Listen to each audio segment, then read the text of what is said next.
Hey everybody, it is Monday evening and I'm going to do a really spur of the moment round the world update. I've had a couple people remind me that it's been quite a while since I've done one. I've sort of lost track of time, and since I was actually in this 29-gallon miscellaneous tank doing a little bit of work tonight, I decided what the hell, I'll go ahead and shoot a little bit of a round the world update because I do have a lot of stuff going on this week.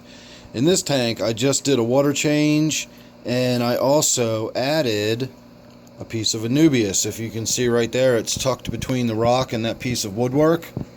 I also took the Mangrove moss ball that was sort of tucked over here on the right hand corner, and I moved it out into a little more prominent location.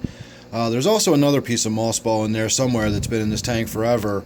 I'm not sure where the current took it off to. I think there it is, hiding back sort of behind that greenery, whatever that is, surviving. Not even sure what that used to be, maybe a piece of Java. So, I have actually done something to this tank this week. Filter change, water change, and then I have added a plant and moved the woodwork around a little bit to accommodate that plant in there. I even removed a little bit of that floating water sprite to let more light to the bottom of the tank. So that's about it for that tank, but that was something I've done this week. The Gourami tank, I have also done a little bit of work in here this week, in addition to the basic water change, wiping the glass down, and some normal trimming of my plants. I went in and I removed a big chunk of Java fern that was growing on the front of this piece of woodwork right here. So that does several things. It allows the water to flow more freely, it allows the fish to swim through easier, and more importantly, it allows light to the bottom of the tank so we can see down there and see what's going on. It lets us see that beautiful piece of woodwork a little more freely and easily. And it also opens up and allows you to see the rhizome of the Java fern itself growing across the face of that wood as it's attached to it. So that's pretty interesting. You can also see over here how it's growing across the face of the rock, and the roots have sort of grabbed a hold of the rock and it's crawling across the surface of it rather than growing down into the substrate as you would think of most plants. Haven't really done anything else in this tank that I can think of. That does not necessarily mean I haven't done anything else, but just off the top of my head I can't think of anything else worth mentioning in this tank. I trimmed a few little errant stalks of the red tiger lotus there. And yeah, I think that's about it. I can't think of anything else to talk about with this tank. So moving along to the Angelfish tank. Not a lot going on in this tank. I did a water change this week, and I did cut that piece of Anubias out of the middle here. And it had been growing sort of down into the substrate on the bottom. So when I removed it, it was not well attached. But it did have a bunch of sand in the roots. So I trimmed the little bit of the roots that had the sand on it, and we will see where that ended up here shortly. My angelfish spawned again. They did spawn on the Anubias leaves. This being my pair right here. The male is the albino, and that mixed veil is the female. This third one over here is just sort of an oddball male. That is a German blue. I will be doing a video shortly about my experience with angelfish and what I've done with angelfish over the years, and if you don't hear it coming out soon enough, you can feel free to remind me. I really do want to shoot that video, but I always have a ton of videos I want to get shot and they don't always come out. So if you want to hear about my experience with angelfish and some time goes by and you haven't posted it, or you haven't seen me post it, then feel free to remind me. That won't hurt my feelings at all. Otherwise, nothing really going on in this tank either. Just a little bit of plant removal. I guess this is worth noting too. If you see these little tiny Anubias in the back, I thought they were simply leaves growing off of the main rhizome, but if you look very closely at it, you can see those are little babies that are loosely attached to the main rhizome. So I'm going to be getting in there soon and sort of separating them off of the mother rhizome, and I've got plans for little tiny baby Anubias as well, so look forward to that at some point in the future when we get to doing something with that. My black ghost knifefish tank got a much needed cleaning and glass wiping and water change, and I removed a bunch of plants and really opened it up in there. I've also begun raising the temperature in this tank. I noticed that it was a little bit low and had been for quite a while. I didn't pay that much attention to it. One day I decided to check. My heater had failed. Fortunately, it did not stick on, as is sometimes the case in some people's unfortunate circumstances. That just heats and heats and heats until your fish die. In this case, it just failed. My tank went down to room temperature, and it was a little on the cool side for some of the fish in here, including the black ghost knifefish. So I was hoping by bringing the temperature up a little bit, the black ghost would become a little bit more active. And I used my thermal gun last night and took a picture, and it was only 75.7 degrees or something like that. So I'm about 76 degrees, and I'm not seeing any more activity than I used to. So I don't know if that's going to be the case or what. This black ghost has never been outgoing since day one. I know some people have black ghosts that are very outgoing. Mine is not, and it never has been, so I don't suspect it ever will be. But I can try. I might knock the temperature up another degree or two and see what happens. I've also noticed that a couple of my barbs in there, my tiger barbs, are really, really fat all of a sudden. So I'm wondering if maybe bumping the temperature up several degrees like that didn't just kick them into spawning behavior. And so I've been keeping a close eye on my tiger barbs, hoping that we'll see some spawn and maybe even get some babies or something out of that at some point in the future. So again, look forward to that. My 125-gallon native tank. Excuse me. Nothing really going on to speak of in this tank. You probably know that the larger of the two crayfish I had, the one that only had one claw, is gone. It was a soft shell. It had sloughed, and before it had fully hardened, the smaller of the two crayfish got a hold of it and made short work of it, and now I only have one crayfish, which is pretty typical in the world of crayfish. They are brutal animals, and I was really surprised I had two living in the same tank for as long as I did. They usually don't live in harmony very well together unless you got a lot of space, and then as soon as one goes soft shell, the other one hunts it down pretty quickly. So like I said before, you know, the world of crayfish is just brutal, and I didn't expect them to survive. But the weather's warming up, so this tank should be changing here in the near future as I can get out and start going fishing. And on that note, there he is. I've been looking for him. You will see this little tiny fish hiding down here. I believe this is a mud sunfish. One of my viewers identified it for me, and when I looked it up, it was just a near identical match when I looked at the picture. Not a particularly attractive fish, not one I would want to keep in the tank, but another viewer pointed out that they are, well, they said that they were endangered, so I looked them up, and they are in some sort of odd category, like they're in need of protection or something to that effect. They're not common anymore, put it that way. They were actually classified as something on the endangered species list. So I looked, and their native habitat is not exactly where I live. It's close, but there's none here, which is why I've never seen one before. So I did contact the Maryland Department of Natural Resources, and I have sent some photos to a gentleman there, and he is going to positively identify it for me. And if it is a mud sunfish, he said he would be very much interested in it, and I can actually take it down there to the Department of Natural Resources and give it to them, and they will make sure it gets reintroduced safely into an area where its natural habitat is. So that fish was given to me by a viewer in Florida on a spur of the moment. Didn't really know what it was, got in my tank.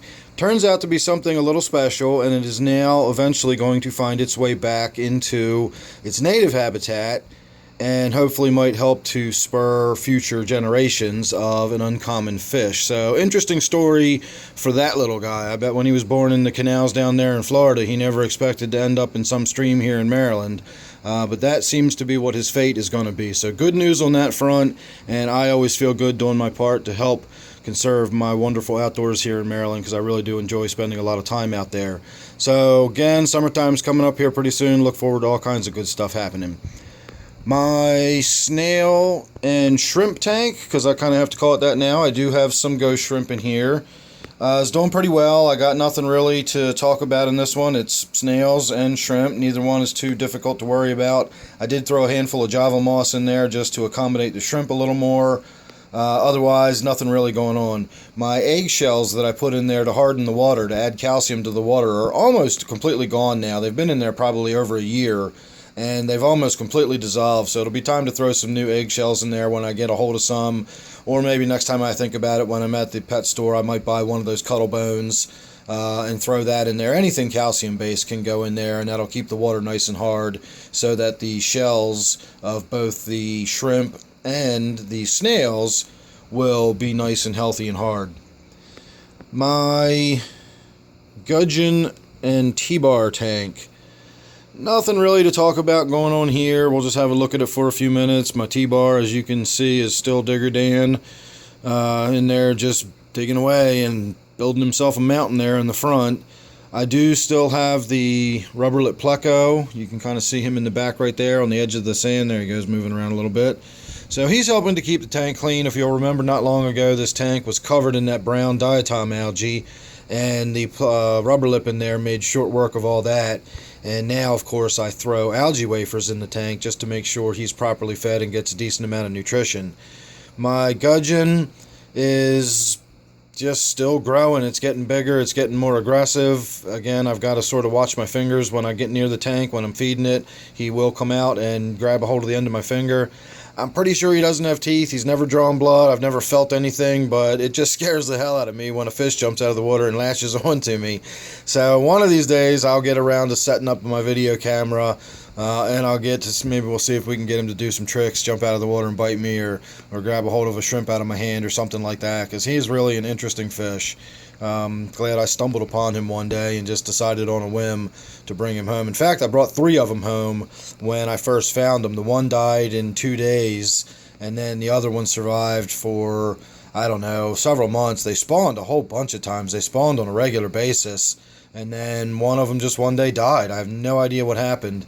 And then this one here is doing fine. I think they probably should be in harder water than mine, but this one has adapted and is doing okay, and I think the other one just didn't.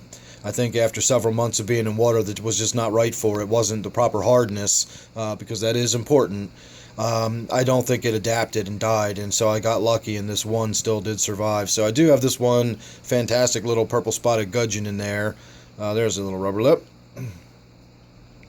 And then, of course, I have these Marcy rainbow fish that are just getting stunning looking. You can definitely tell who the big bad male of the tank is. This one looks just amazing with his colors. And then my T-bar back there is still just looking as beautiful as ever. Not really going to get any bigger than that, but it does definitely look like the notchal hump on the forehead is starting to develop a little more. I've learned that that is more or less pronounced in different fish, and it doesn't necessarily have to do with whether there's a female in the tank with him or not. That is just sort of characteristic to this fish. So we'll see as he ages if that hump doesn't sort of develop a little more. That's another one that I bought on a sort of spur of the moment. I was in the market for a smaller South or Central American cichlid and came home with that, never having heard of it before. And I really wound up getting lucky on that one. That T-bar turned out to really be a cool fish, so I'm happy with that. Moving along, we're up to my 125. My room is so messy, we're not going to stand back and get the full view of this. Again, this is a very spur-of-the-moment video. I don't really have a lot going on in here that I can think of. We can get a little bit of a look at my chocolate zebra pleco, one of them anyway, while it's still out. They don't spend much time out of their cave, but you can see it in the back there lying on the substrate near the filter intake. Not too long ago, I got in there and I uprooted this sword and turned it around so it is growing towards the left, towards the center of the tank now. It had been growing towards the right and up against the glass, so we'll see, what kind of shock damage that took when I uprooted it and turned it around. I guess I'm in need for a water change here. You can see the glass has got the algae starting to develop and grow all over it again. I get this sort of brown, scummy stuff that's growing on the water sprite in there. But I've cut this one back so drastically recently, it's going to be a while before I can really do any more grooming or maintenance to it without doing too much shock damage to it. So the water sprite's going to have to grow back in for a little while. I did plant A bit of water wisteria right there. I used to have a red melon sword in this little nook, and I moved the sword over here so it would get a little more light. And it's doing okay. I can see some new growth coming in, so I think the move did well for that sword. I think that sword is actually going to develop some new shoots there, and it is a beautiful, beautiful red sword when it comes in. And then, of course, we've got this new water wisteria right there, and hopefully that'll grow in nice and big and thick.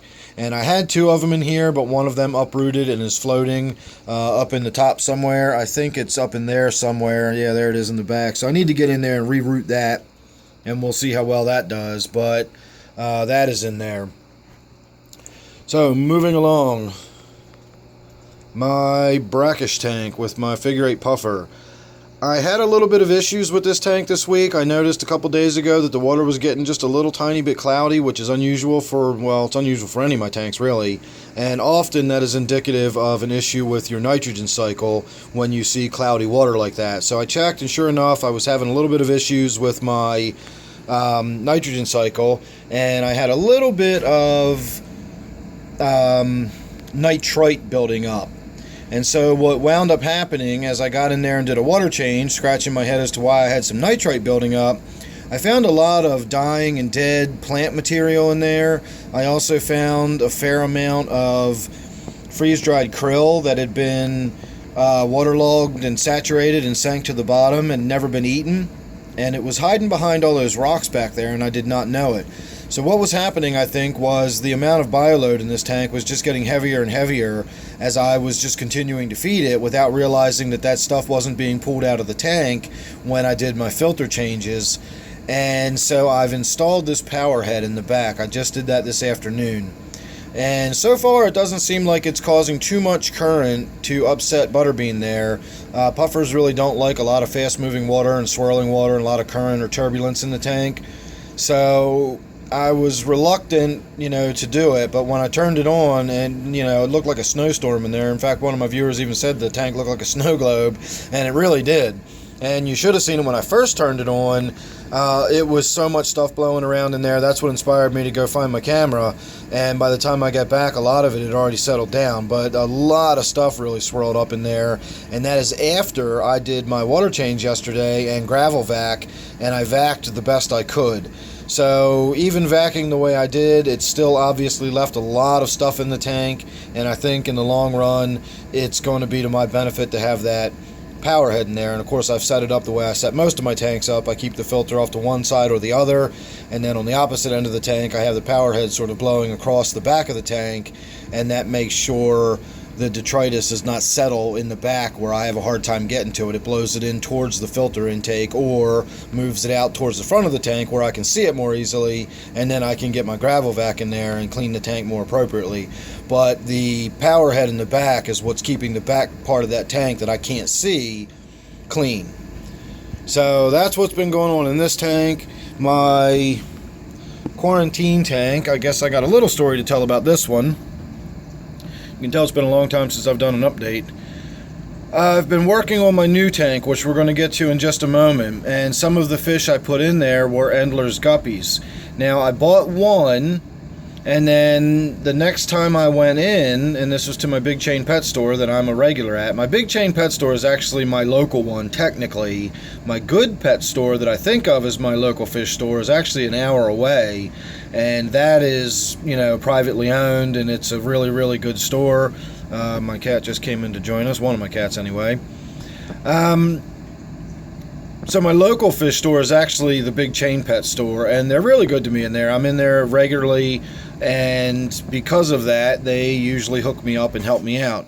And so when I'm in there getting snails the other day, I had mentioned something about getting a few more Endlers for the other tank, and the person that was in there explained to me that they had recently gotten some Endlers and some guppies in that were pregnant, and they can't sell any fish that they don't have inventoried. So they take their uninventoried fish and they put them in a separate tank, and they just don't know what to do with them. So they said, "Did you want any of these?" And I said, "Well, hell yeah." And so I've got 4 pregnant female guppies. We don't know what kind of guppies they are, and we don't know who the father is, so I'm waiting to see what's going to happen there. And I also got some endlers out of that tank, which we're going to see in a minute when we get to my new tank. I'm still leaving my Rasbora in here. I'm in no hurry to pull them out. I'll get around to it one of these days. They've been in there long enough now that I'm not too worried about it. But I did just throw those guppies in there, so that kind of recontaminated the tank, possibly. So again, I'm not in any hurry. They can stay here where they are. I don't mind having a little tank sitting down here. It's a quarantine tank, but for all I'm concerned, it's just a fun-looking little tank with a lot of little fish swimming around in it. So, you know, whatever. Who cares? But that's my story with this tank. Look forward in the future to seeing what kind of little guppies we get and how many little babies and all that sort of thing. I should have a bonanza of guppies coming up pretty soon. So, on to the final tank. This is my new one. Let me move this chair out of my way here. Like I said, I was not really prepared for this. This tank is a red-clawed mangrove crab tank. And you can see one of them right here in the corner underneath the edge of that rock. There's actually a better view of one in the back corner up out of the water at the moment. Sitting up on the moss there. They do a good job of picking through the moss and eating the vegetation. I've sort of found that even though they're crabs, and I tend to think of crabs as being more meat eaters, they actually seem to focus more on the vegetable material. When I throw the shrimp pellets in, they seem to ignore them. But when I throw the algae wafers in, they come out of their hiding and find them. And then, of course, they actually tear up the rest of the tank while they're in there. So, for those of you who have not seen this tank yet, and I know most of you probably have by this point, here is a bunch of the endlers. There's one cobra in there that I bought. I'll see if I can spot it. And then all the rest of them are freebies that I was given. And there's one of the shrimp and that little cobra endler right there, the yellow one in the back that's plucking the algae and detritus off of that rock. That's the one I bought. So all the rest of those are freebies. And then I've got a ton of little tiny babies. I was just at the store again today picking up some stuff, and they gave me 6 more tiny little endlers. Well, they might be guppies. I'm not even sure. We didn't even look at it that close. They're so small. I just threw them in here, and we're going to let them grow up and see what happens. So one of the things that I got at the store today, and I'm not going to rehash this whole tank. I did shoot a video about setting this tank up, so if you haven't seen it, you can check that out. But what's new since I've gone over discussing this tank is the new guppies I just talked about, and I also picked up an Anubias plant today, and I can't remember what cultivar Anubias it is, but it's right there in the back. And I'm going to let it grow emergent. I'm going to let it come up out of the water. I've been reading about Anubias, and apparently if you let it grow up out of the water, it grows much more vigorously and bigger than when it's fully submerged. So that should be, excuse me, that should be interesting to see how that turns out. And if it turns out to be too big for this tank and it grows too big and bulky or whatever, I can always do something with it in the future. This tank is going to be very flexible. There's a lot of different stuff I can do with it, and again, with the weather warming up, there's all kinds of stuff I can get doing out in the yard. The garden centers will be opening soon. I can get out in the woods hiking more, so on and so forth. So lots of good stuff should be coming up with this tank. This is going to be a fun tank to play with. You will notice the green ivy looking stuff back there has turned upwards and is growing towards the light. That is an excellent sign. That shows that it's doing really well. I was concerned about it, not knowing how well it was going to react to not only a really moist condition, considering I found it in a very dry part of the forest, but it's also in brackish water, so I didn't know how well it was going to do. There's some on this as well, and it's doing pretty well. And then I've got some of it sort of lying down on that piece of wood that's kind of submerged, and that doesn't look like it's doing very well. So we'll see how that goes and find out whether it survives or not. Everything else is looking good. And again, this is my mangrove crab tank, and I'm really, really happy with it. I've waited for a long time before I finally released any video of this one because I wanted it to look right before I did, and I'm really, really happy with it. So there's your whole around the world. I know that was a long one, but it's been, I don't know, a couple of weeks since I shot one, and as I said, I got a lot of stuff going on here, so thanks for bearing with me. Hope you enjoyed it. Please subscribe, that way you don't miss any of the stuff I've got going, because I shot video on just about everything we talked about tonight. I know not everybody likes to watch all my videos, and they like to sort of update themselves one at a time like this, but if you're subscribed, you won't miss these or those, and you don't want to miss any of them. So thanks again for watching this one. Hope you enjoyed it, and I'll see you real soon on the next one.